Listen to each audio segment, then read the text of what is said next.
तो संख्या का 120% क्या होगा?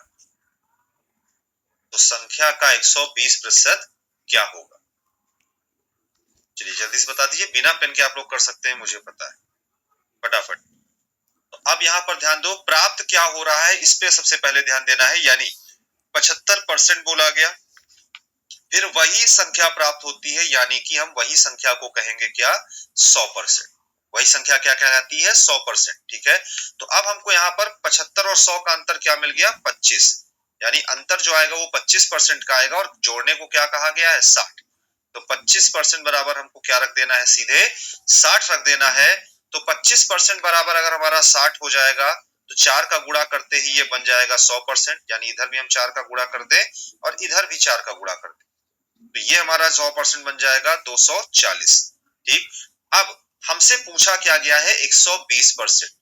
तो 100% अगर 240 है तो 20% कितना होगा?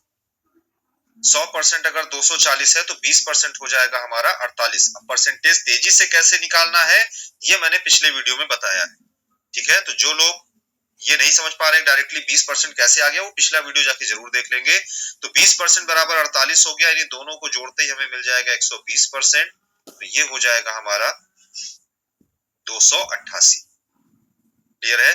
बाकी आप चाहते तो 1% गुणे 120 करके भी निकाल सकते थे, तो भी आपका वो दशमलव में कटता, लेकिन आंसर बिल्कुल यही जाता।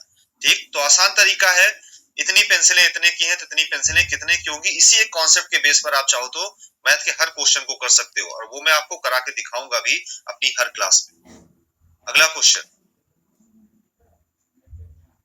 किसी संख्या के 80% में, किसी संख्या के 80% में 150 घटा देने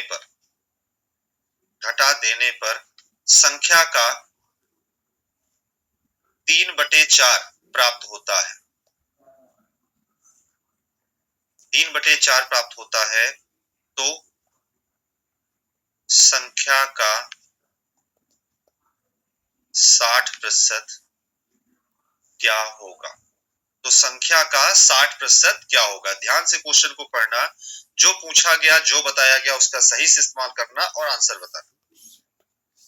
बहुत आसान है, बस शब्दों को ध्यान से पढ़ते जाओ, कैलकुलेशन सारी माइंड में होती जाएगी।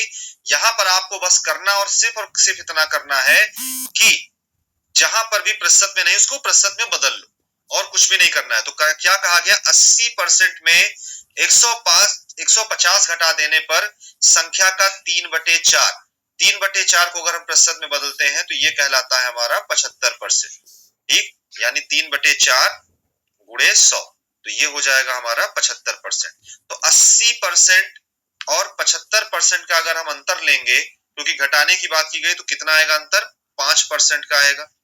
तो 5% बराबर कितना घटाने की बात कही गई है? 150, यानी 5% बराबर 150। तो हमें चाहिए क्या? 60%। हमें क्या चाहिए? 60% चाहिए। तो हमें 5 को 60% में बदलना है। 5 को 60% बदलना है, तो हमको ये सोचना है कि 5 में हम किसका गुणा करें कि 60 बन जाए। तो हमें एक संख्या मिल जाएगी 12, यानी 12 पंचे होता है 60, तो इधर भी हम 12 का गुणा कर देंगे। 12 गुणे 15 180, और आगे एक जीरो लगाएंगे, तो आंसर क्या हो जाएगा? 1800।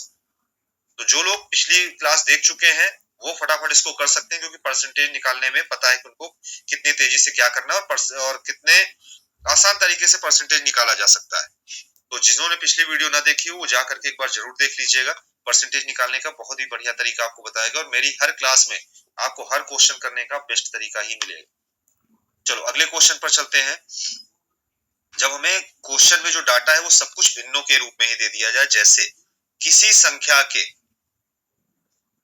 3/5 में, किसी संख्या के 3/5 में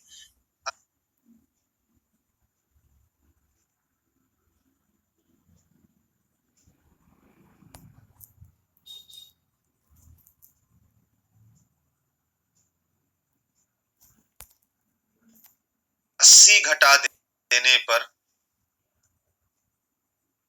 80 घटा देने पर संख्या का 1/2 प्राप्त होता है,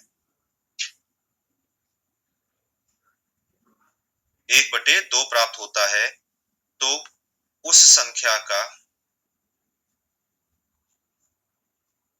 5/4 क्या होगा? उस संख्या का 5/4 क्या होगा?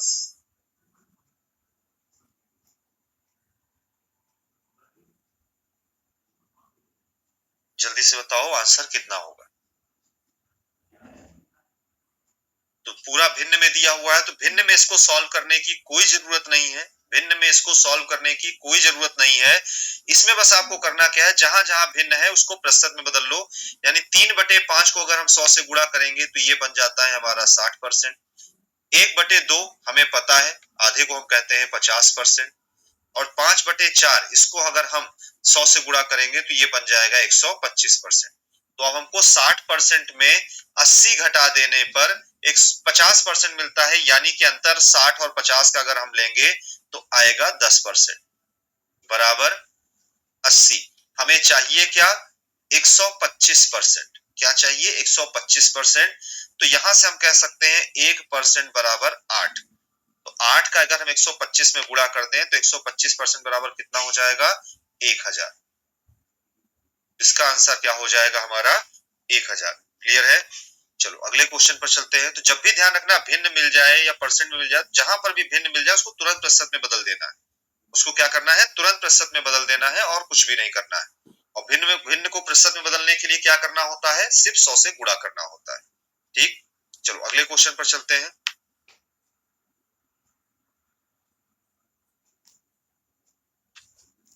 किसी संख्या का किसी संख्या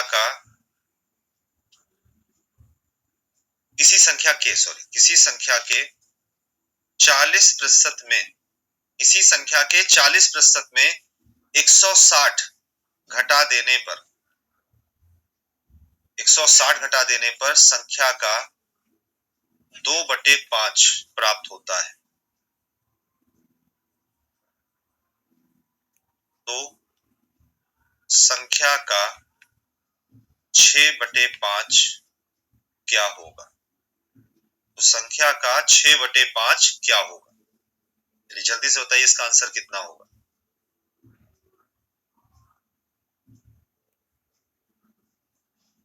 संख्या के 40% में घटाने पर 2/5, तो 2/5 को सबसे पहले प्रतिशत बदल लेंगे, यानी ये हमारा बच जाएगा 40%।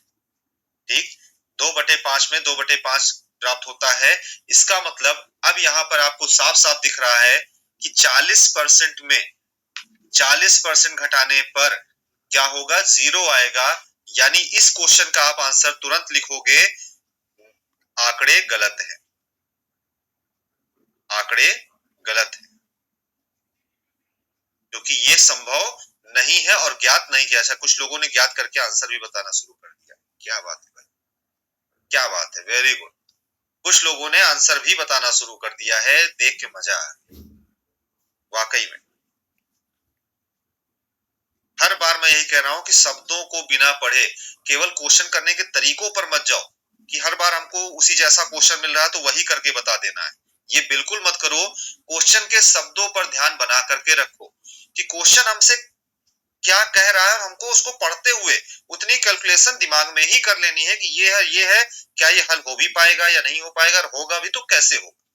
ठीक है ना? ये सब चीजें सोच में लानी है आपको दिमाग में, और वो बिना क्वेश्चन को पढ़ने से नहीं आएगा। जब तक आप क्वेश्चन को पढ़ना नहीं सीखोगे, क्वेश्चन लगा पाना संभव नहीं है। बात को समझो मेरी। अगर क्वेश्चन पढ़ना आपको नहीं आता है तो क्वेश्चन सॉल्व कर पाना कभी भी मुमकिन नहीं होगा, क्योंकि जब तक क्वेश्चन पढ़ोगे नहीं, पता नहीं चलेगा कि क्या दिया है, क्या पूछा है, क्वेश्चन को करोगे कैसे। अभी तो मैंने बता दिया कि भाई ये कहा जा रहा है, इसको इस तरीके से कर देना। एग्जाम में डायरेक्टली एक के बाद एक जैसे क्वेश्चन नहीं आएंगे, तो वहां आपको दिमाग में वो चीजें तेजी से फ्लुएंटली आनी चाहिए कि क्वेश्चन की लैंग्वेज पढ़ते समय आपके दिमाग में उस शब्द से रिलेटेड जितने भी कॉन्सेप्ट हैं वो घूमना शुरू हो जाए। तो यहां पर इस क्वेश्चन का आंसर होगा आंकड़े गलत हैं, यानी ज्ञात नहीं कह सकता या संभव नहीं है, क्योंकि किसी भी संख्या के 40% में अगर हम पूरा 40% घटा देंगे तो वो 0 हो जाएगा। और 0% बराबर कुछ भी नहीं होता है, 0% बराबर 0 ही होता है और कुछ नहीं होता है। बात समझ में आई या नहीं आई? तो यहां पर इस क्वेश्चन का आंसर क्या होगा? आंकड़े गलत है। तो अगला क्वेश्चन ध्यान से करो, शब्दों